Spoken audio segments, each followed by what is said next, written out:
Hi, welcome. I know we haven't had much time to chat since you started your new position, but I hope things are going okay. I wanted to provide you with a little bit of guidance for your first project.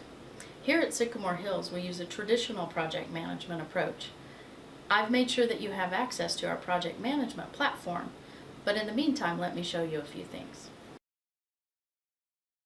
Make sure you remember to take note of the session code provided in case you need to leave the project planning environment and return later. By using the project description I will provide you with in a moment, you'll navigate through each project management cycle with the intention of preparing the project for approval. Use the tabs at the top of the page to navigate from section to section. The project title is created and the scope is composed to address the problem being solved. Primary objectives are created and carried into other parts of the project plan later. You are considered the first stakeholder. Your name is automatically pulled from the first screen where it was originally entered.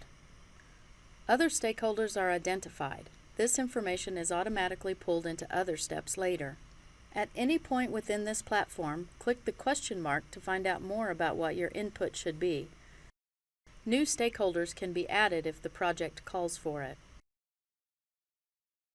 Project title is pulled directly from the previous step. Primary objectives are also pulled from the previous step. Develop 3 secondary objectives that are needed to complete the primary objectives. These are pulled into other sections of the project plan later.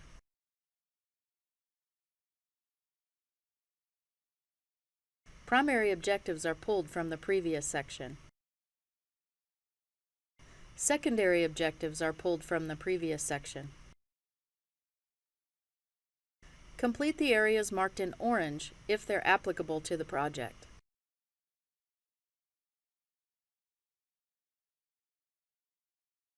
A drop-down selection is now available. It has been populated to represent the stakeholders identified earlier. Identify specific due dates. These serve as deadlines for each secondary objective.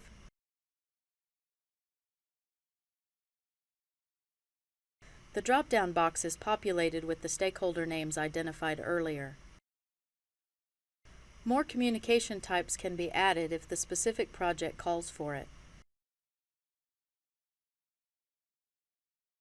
Identify potential project execution risks. Rate the likelihood of the risk item.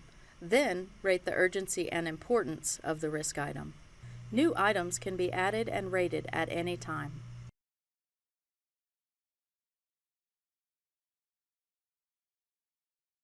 Rated risk items from the previous page are automatically plotted on the mitigation plan matrix. Risk items are then automatically prioritized in order. In the closing phase, you will actually meet with me to discuss the plan so that I can consider the approval for you to get started. Respond by recording your voice. The recording is provided as part of the final summary. The project I want you to plan revolves around staff education on isolation procedures for infectious diseases admitted into our facility. We recently had an Ebola patient admitted. Although the patient didn't end up making it, it sparked some interesting discussion around how infectious diseases are handled in our hospital. Fortunately, nobody was infected during this patient's stay. However, we did find that many clinical and non-clinical staff members were reluctant to be involved in his treatment due to fear of somehow being infected. I would like for you to pitch me a project plan for educating clinical and non-clinical staff on infectious disease treatment that involve isolation techniques. Your goal should be to reassure them so that the treatment of any future patients isn't delayed due to a fear of personal infection. I recall from your interview that you don't have a ton of project management experience, but rest assured this platform will guide you through anything that you're unfamiliar with. In the Help menu, there's a glossary of terms and other supplemental resources that we call job aids. I'm really glad you decided to join us, and I'm looking forward to what you come up with. Good luck!